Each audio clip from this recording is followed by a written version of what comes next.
Hello friends, welcome to my YouTube channel Lakshya The Goal Academy. दोस्तों, हम लोग इस वीडियो लेक्चर में करने जा रहे हैं इंग्लिश का पार्ट, जो कि आपके केवीएस पीआरटी के लिए काफ़ी महत्वपूर्ण है। हालांकि इस समय जो एग्ज़ाम चल रहे हैं आपके टीजीटी के लगभग हो गए, उस समय पीजीटी के एग्ज़ाम चल रहे हैं।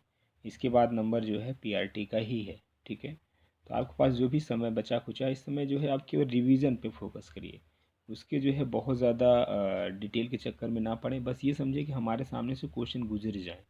तो होता क्या, जब भी क्वेश्चन रिपीट करेगा तो वहाँ पे यदि एक भी बार सामने से गुजरा हुआ है तो डेफिनेटली आप उसको कर ले जाएंगे। ठीक है, और जो चीज़ें हो रही हैं देखा जाए तो ओवरऑल रिपीटेशन भी हो रहा है। सेम क्वेश्चन जो है जैसे आप टीजीटी में पूछा वही चीज़ पीजीटी में भी डाल दे रहा है ना। तो चीज़ें हैं, उसको आप देख के चलेंगे तो काफ़ी आपके लिए फ़ायदा मिलेगा। ठीक है, चलिए क्वेश्चन को स्टार्ट करते हैं बिना समय को वेस्ट किए हुए। क्वेश्चन पहला आपका, select the most appropriate option to fill in the blank. Statement है, I can't interview these candidate dash I know their academic background. Option आपका इफ़ फिल होगा या बिकॉज या सो दैट या अनलेस। ठीक है, यहाँ पे देखिए इस तरीके से देखा जाए तो आई can't interview these candidate, it means यहाँ पे कुछ शर्त है ना, कोई कंडीशन है। ठीक है, यानी यहाँ पे जो फिल किया जाएगा वो करेक्ट वर्ड है आपका अनलेस। ठीक है, यानी क्या हो जाएगा एक्चुअली आपका statement, I can't interview these candidate unless I know their academic background. ठीक है, तो ऑप्शन नंबर डी क्या हो जाए, करेक्ट हो जाए। इंग्लिश के क्वेश्चन बहुत टफ नहीं आ रहे हैं, एक सामान्य टाइप के क्वेश्चन आ रहे हैं। हाँ, लेकिन जैसे दूसरा क्वेश्चन देखिए, पैसिव वॉइस का क्वेश्चन है। तो क्वेश्चन आपके एग्जाम में एक्टिव और पैसिव के भी पूछे जा रहे हैं। एक दो क्वेश्चन डायरेक्ट डायरेक्ट किया जा रहे हैं। देखिए आ क्या रहा है एक्चुअली इस समय, हमने जो है टीजीटी पीजीटी जो भी हमारे पास इंफॉर्मेशन आई है या हमने लोगों से जानकारी कलेक्ट किया, तो उसमें जो इंग्लिश का पोर्शन है क्या क्या आ रहा है उस चीज़ को समझने की कोशिश करिए। एक तो आपका एक दो एक्टिव पैसिव आ जा रहे हैं, उसके बाद जो है सिनोनिम एंटोनिम्स आ जा रहे हैं एक दो, फिर आपके जो है वही मोस्ट अप्रोप्रिएट यानी कर सकते हैं सिनोनिम्स, और एक दो जो है आपके आ जा रहे हैं डायरेक्ट इनडायरेक्ट के क्वेश्चन आपके मिल जा रहे हैं, और कहीं कहीं वन वर्ड सब्सिट्यूशन भी एक दो डाल दे रहा है। ठीक है, पेपर देखा जाए तो प्रीपोजिशन वगैरह भी पूछ लेता है ना, कि कौन सा अप्रोप्रिएट प्रीपोजिशन होगा जो कि यूज़ करना होगा स्टेटमेंट में। तो पेपर बहुत टफ नहीं आ रहे हैं। ठीक है, खासकर आपका चाहे पेडागाजी का क्वेश्चन हो चाहे आपका बहुत ज़्यादा फैक्चुअल नहीं है। ठीक है, आप हम तो यही कहेंगे कि बहुत ज़्यादा होता क्या है, जो पेडागाजी के क्वेश्चन आ रहे हैं ना, उसमें एक या दो क्वेश्चन मैं नहीं कह रहा हूँ कि उसमें फैक्ट हो, अदरवाइज उसमें बहुत लोग काफ़ी ज़्यादा मैं देख रहा हूँ स्पेशल सिर्फ पेडागॉजी का लिए जो है कोचिंग किए हैं। ठीक है, हम इसके उसमें नहीं है कि आप क्यों किए हैं, लेकिन हमें लगता है कि आप ये कुछ सेक्शन ऐसे होते हैं ना, उसमें बहुत ज़्यादा क्वेश्चंस फैक्ट नहीं पूछते, दो चार क्वेश्चन फैक्ट भले मिल जाए, अदरवाइज आपका जो है प्रेजेंस ऑफ माइंड या हर चीज़ को आप पॉजिटिव वे में लेना है, ये ध्यान रखना है जब भी पेडागॉजी के क्वेश्चन करें तो आपको पॉजिटिव हो की चीज़ों को उसका आंसर देना है, और बच्चे को ध्यान में रखते हुए। ठीक है, जो आपका पेडागॉजी का क्वेश्चन है उसको थोड़ा सा बच्चों को सोचते हुए आपको देना है, अदरवाइज उससे ज़्यादा समय आपको देना चाहिए किस में, सब्जेक्ट में देना चाहिए। ठीक है, सब्जेक्ट में देंगे तो ठीक रहेगा, बेहतर है ना। तो चलिए फिलहाल करना सभी की तैयारी है, अब जो भी समय है उसको आप फटाफट रिविजन करते चलिए। दूसरा क्वेश्चन करा, select the correct passive from the given sentence. Sentence आपका क्या है, the scientist have confirm the existence of 44 new planet in other solar system. ठीक है, तब इसका जो है हमें क्या बनाना है, पैसिव बनाना है। ठीक है, एक्टिव दिया है, पैसिव बनाना है। तो स्टेटमेंट ये है कि the existence of 44 new planet in the other solar system will be confirmed by scientist. Option B है आपका, the existence of 44 new scientist in the other solar system has been confirmed by the planet. C option क्या है, existence of 44 new planet in other solar system confirm scientist, और D option क्या है, the scientist of 44 new planets in other solar system has been confirmed by scientist.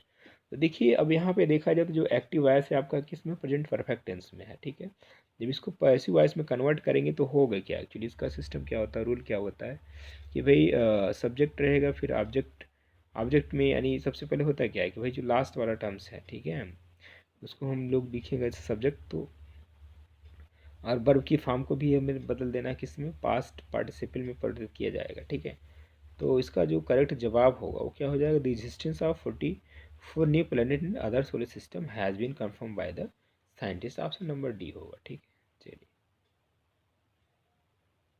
Next question. Question next की बात करें तो इसमें क्या है, चलिए, select the option which is not antonyms of the another work by way of adding the prefix dish.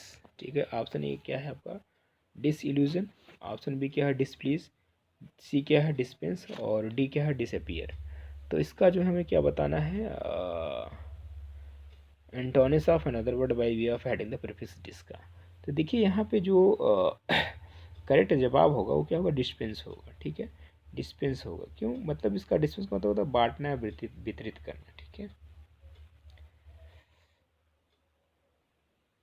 चलिए option number सी correct हो जाएगा। Next, this select the most appropriate option to fill in the blank. The dash C prove to treasure trove for the periods. Option A क्या है drone, B आपका drawing drawing and C क्या है संक and D क्या है शंकेन। तो इसका जो सॉरी करेक्ट जवाब होगा वो क्या होगा, शंकेन होगा। ठीक है, एक शंकेन का मतलब होता है धंसा हुआ या डूबा हुआ। ठीक है, तो इसका जो करेक्ट जवाब हो जाएगा क्या होगा, sunken. Option number D is the right answer. 6 क्या है, select the most appropriate antonyms of the given word excused. ठीक है, एक्सक्यूड का जो एंटोनिम्स आपको बताना है, कन्वे होगा, एमिनेट होगा, या गिव होगा, या ऑब्जॉर्व होगा। इसका देखिए जो एग्जीक्यूट का जो मतलब होता है वो क्या होता है, रिसाव के साथ बहना, है ना। तो इसका अपोजिट बताना है, तो रिसाव के साथ बहना यानी ऑब्जर्व का मतलब क्या होता है, चीज़ों को जो है सोख लेना कह सकते हैं। ठीक है, तो बहने का क्या हो जाएगा, सोख लेना यानी ऑब्जर्व हो जाएगा। ठीक है, नेक्स्ट क्वेश्चन लेते हैं। Select the most appropriate synonyms of the given word. तो अबेंडोन क्या हो जाएगा सिनोनिम्स, अबेंडोन का जो सिनोनिम्स होगा यानी डिस्कार्डेड होगा कि डिसमिस्ड होगा या डिस्टर्ब्ड होगा या डिस्पर्स्ड होगा। तो इसका जो करेक्ट जवाब होगा वो क्या होगा आपका, डिस्कार्डेड होगा, यानी ऑप्शन नंबर ए। देखिए जो डिस्कार्डेड का मतलब होता है क्या होता है, छोड़ देना होता है। ठीक है, या खारिज करना है। तो इसका जो है करेक्ट जवाब ये हो जाएगा। नेक्स्ट क्वेश्चन क्या है, select the most appropriate synonyms of the given word. अच्छा, ये जो क्वेश्चन मैंने लिया है ना, ये कहीं ना कहीं केवीएस के एग्जाम में पूछे गए हैं। ठीक है, अब तक में जो भी एग्जाम हुए हैं उसी एग्जाम्स के क्वेश्चन है, तो इसलिए उसको थोड़ा सा सीरियसली देखना। ठीक है, चलिए, तो इसका हमें बताना है appropriate synonyms of the given word. आपका जो वर्ड है डिस्क्रिशनरी क्या, आपको क्या बताना है, सिनोनिम्स बताना है। तो इसका ए जो ऑप्शन है एक्सेप्शनल है, बी आपका ऑप्शनल है, सी आपका नेसेसरी है, डी आपका क्या है फिक्स्ड है। तो इसका जो है देखा जाए तो सिनोनिम्स क्या हो जाएगा डिस्क्रिशनरी का, इसका जो सिनोनिम्स हो जाएगा क्या होगा, ऑप्शनल होगा। ठीक है, ऑप्शनल। ठीक है, यानी वैकल्पिक। Option number B the right answer. Next question देखते हैं। क्वेश्चन नंबर 9 में correct select the most appropriate option to fill in the blank. This hostel dash then the other hostel on this road. Option A cheaper होगा, या H cheap होगा, या cheapest होगा, या D cheap होगा। तो देखा जाए यहाँ पे जो दैन है उससे जो पहले हम लोग यूज़ करेंगे, है ना, वो क्या होगा, चीपर होगा। ठीक है, तो this hostel is cheaper than. ठीक है, बेहतर कौन सा अप्रोप्रिएट, एज चीप ठीक नहीं है, चीपेस्ट भी ठीक नहीं है, चीपर होगा। देन से पहले हम लोग चीपर यानी एडजेक्टिव यूज़ करेंगे। ठीक है, option number is the right answer. Next question, select the most appropriate option to fill in the blank. This hostel, same question, cheaper हो जाएगा। Next question, select the most appropriate option to fill in the blanks. This your what stance trees and Ibrahim made for a count. Option A है आपका us, B है him, option C them और option D they. इसमें जो correct जवाब हो जाएगा यानी this your what stance tree and Ibrahim made for count जो है ऑप्शन नंबर सी देम हो जाएगा। ठीक है, सी इज करेक्ट होगा। नेक्स्ट क्वेश्चन है select the most appropriate option to fill in the blank. You dash yourself यूफ you too near to that machine. Option A have injured, B injured, जो है bill इंजर, D क्या है injured. इसका जो correct जवाब होगा बिल इंजर, यानी जो है option number C is the right answer. ठीक है, नेक्स्ट क्वेश्चन लेते हैं। Select the option that express the give sentence in reported speech. ठीक है, तो इस क्वेश्चन में बताना है select the option that express the given sentence in reported speech में। ठीक है, सेंटेंस आपको क्या है, Rahul said to me I will get the vegetable for you from the market.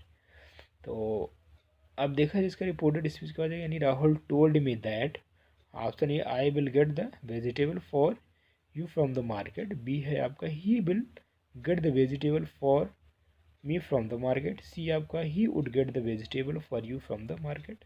D आपका क्या है option, he would get the vegetable for me from the market. इसका जो करेक्ट जवाब हो जाएगा कि यानी रिपोर्टेड स्पीच क्या होगा, यही तो होगा। यानी जो ये आपका कामा में हो जाता है ना, यानी he would get the vegetable for me from the market, यानी option number D is the right answer. ठीक है, चलिए नेक्स्ट क्वेश्चन लेते हैं। Question number 13, select the most appropriate option to fill in the blank.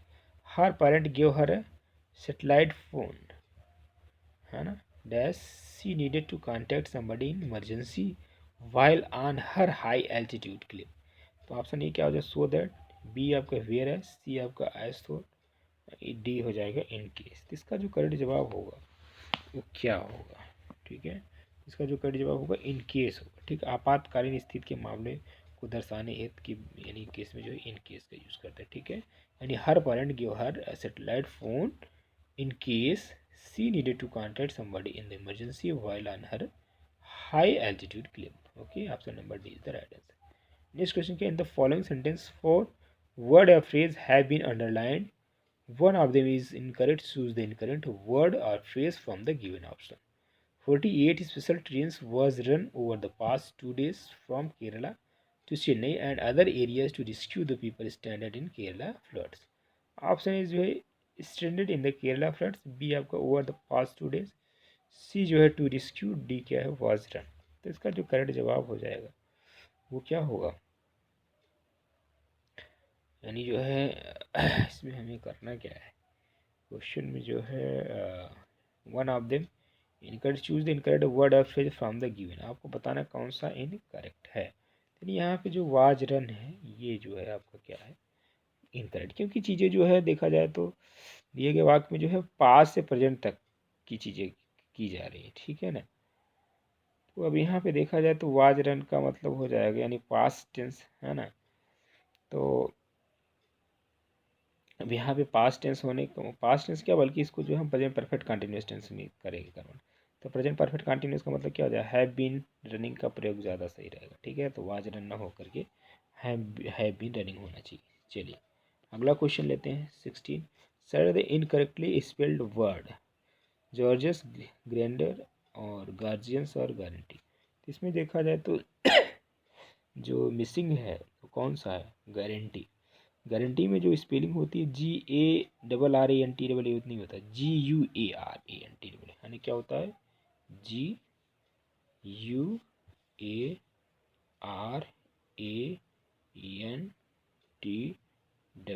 Option number D is the right answer. Okay, चलिए next question लेते हैं। Question number 17. In the following sentence, four word or phrase have been underlined. One of them is incorrect.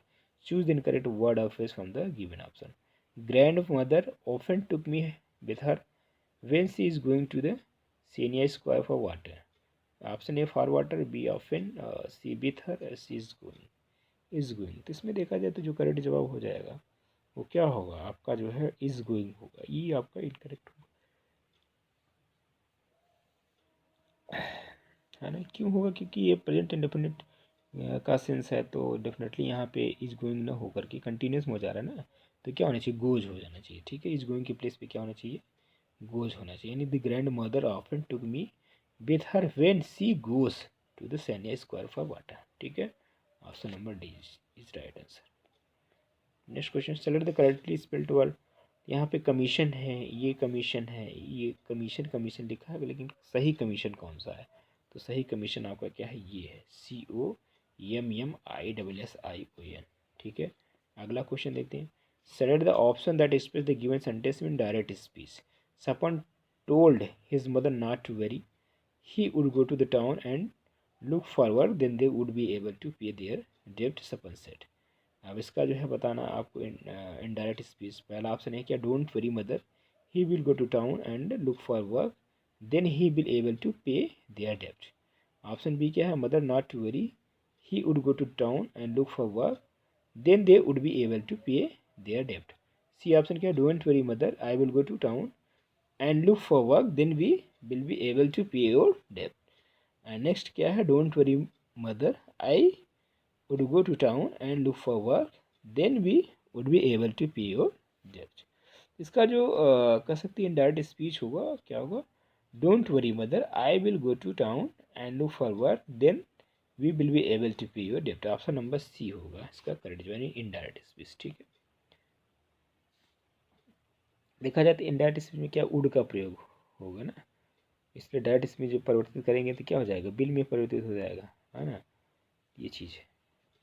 Option number, question number next देखते हैं। Select the most appropriate option to fill in the blank. There is nothing wrong with the television set. Dash, but there is definitely some problem in this. Option A himself, B themselves, C itself, D क्या है, oneself। इसका जो कर जब जो हो जाएगा क्या होगा, itself हो जाएगा, है ना। There is nothing wrong with the television set, but there is a definitely some problem in the dish itself। ठीक है, तो अब चीज़ों को यहीं पे रोकते हैं, नेक्स्ट वीडियो हम लोग करेंगे। ठीक है, तो आज के लिए इतना ही, थैंक यू।